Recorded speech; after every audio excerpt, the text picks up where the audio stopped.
माझे नाव प्रणाली एकमार आहे. माझ्या शाळेचे नाव जिल्हा परिषद माध्यमिक शाळा पानकनेरगाव मी इयत्ता 7वीमध्ये शिकत आहे.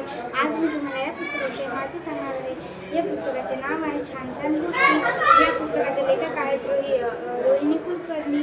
या पुस्तकात एकूण 3 गोष्टी आहेत. त्यातील पहिली गोष्ट म्हणजे पांढऱ्या हरणाची गोष्ट आहे.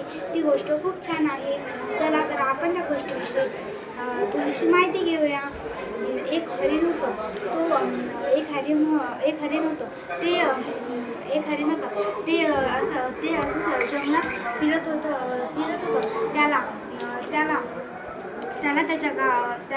ते इकडे तिकडे भटकू लागलं. त्याला तिथे कोणीही ओळखीचं नव्हतं.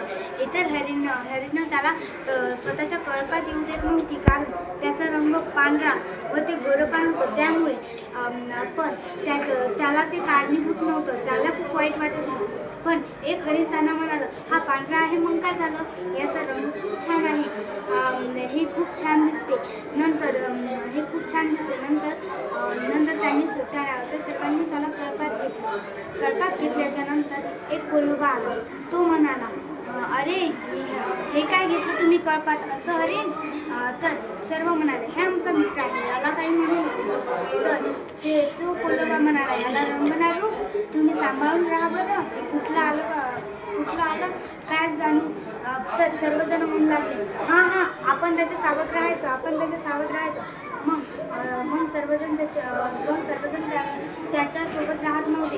त्याला खूप वाईट वाटत होतं. त्याला वाटत होतं की माझ्यासोबत कुणीही नाही व मी एकटाच आहे, मला कुणी कळपातसुद्धा घेत नाही. त्याला वाईट वाटत होतं.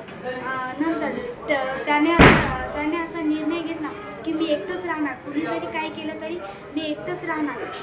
मला कुणी काही जरी म्हटलं तरी मी एकटंच राहणार. मला खूप भीती वाटते, पण मी त्या भीतीला दूर करणार, असं त्याने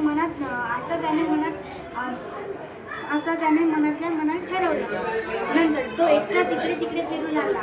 तो जंगलात गेला. त्याला जंगलात एक ससोबा भेटला. तो ससोबा त्याच्यासारखाच पांढरशुभ्र, मस्त डोळे आणि मऊ असं. तो म्हणाला, कुठे चालला हरिण दादा? तो म्हणाला, मला माझ्या कळपातून बाहेर काढून टाकला, तर तू माझ्यासोबत राहू शकतोस का? तेवढ्यात तो म्हणाला, हां मी तुझ्यासोबत राहू शकतो, तू माझा मित्र बनू शकतोस का? तेवढ्यात तो ससोबा म्हणाला, हां मी तुझा मित्र बनू शकतो. चल तर मी तुला काही खाऊ घालतो. तो जवळच्या शेतात गेला. तिथे त्याला गांजर, मुळा, बीट, कुरुड असे अनेक फळे खाऊ घातले. पण ससोबाला काहीतरी काम असल्यामुळे तो तिकडे गेला. परत तो आलाच नाही. म्हणून हरणाला एकटे फिरायला लागले. तो दररोज त्या शेतात जायचा, काही खायचा आणि वापस यायचा.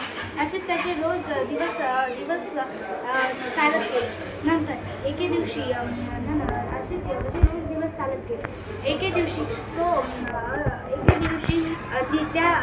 त्या शेतातल्या मालकाने म्हणजे सदाने ते पाहिले. त्याला वाटले, इथे कोण आहे, चला तर आपण पाहूया. त्याला शेतात जायची खूप आवड होती. तो गेला आणि बघितलं तर तिथे पांढरशुभ्र हरिण होते. त्याला ते खूप आवडलं. तो म्हणाला, का तू इथे का? त्याने काही न म्हणता घरी परतला. नंतर दुसऱ्या दिवशी त्याने त्याला काही खायला दिले. हरणाला वाटले, माझ्यासाठी स्पेशल आहे, म्हणून तो गेला. खाता त्याने वर बघितल्याच्या नंतर त्याला सदा दिसला. सदाने त्याला अशी खात्री करून दिली की मी तुला काहीही हानी पोहोचवणार नाही. अशी खात्री झाल्याच्या नंतर हरणाने पाणी पिलं आणि तळ्याचं पाणी पिलं आणि लगेच तो तिथून निघून गेला. दुसऱ्या दिवशी पुन्हा सदा रोज असं करत होता. पण सदाला असं करताना त्याच्या वडिलांनी बघितलं. त्याचे वडील म्हणाले, तू असं का करतो? आपल्या शेताचे नुकसान का करतो? तेव्हा सदा म्हणाला, मला माहीत नाही हा हरिण कुठून आला, पण हा हरिण माझ्या मनात खूप बसला आहे. आता मी याला दररोज देणार. पण त्याच्या बाबाने त्या हरणाला काढून दिला. तो तेव्हा म्हणाला, हरणा तू इथून लवकर जा. तुला इथे हानी आहे. तुला इथे कोणी ना कोणी काहीतरी करणार. तेव्हा हरिण गेले. तेव्हापासून सदा रोज त्याच्या वावरात शेतात येत होता, पण त्याला हरिण काही दिसलीच नाही. आणि त्याच्यातली दुसरी गोष्ट आहे एका मित्राची. 2 मित्र होते. एक मुलगा होता, त्याला बॅट आणि बॉल खूप आवडत होता. त्याला क्रिकेटचा खूप शौक होता. तो कधीही जायचा पण क्रिकेटच खेळायचा. त्याचं नाव होतं श्याम.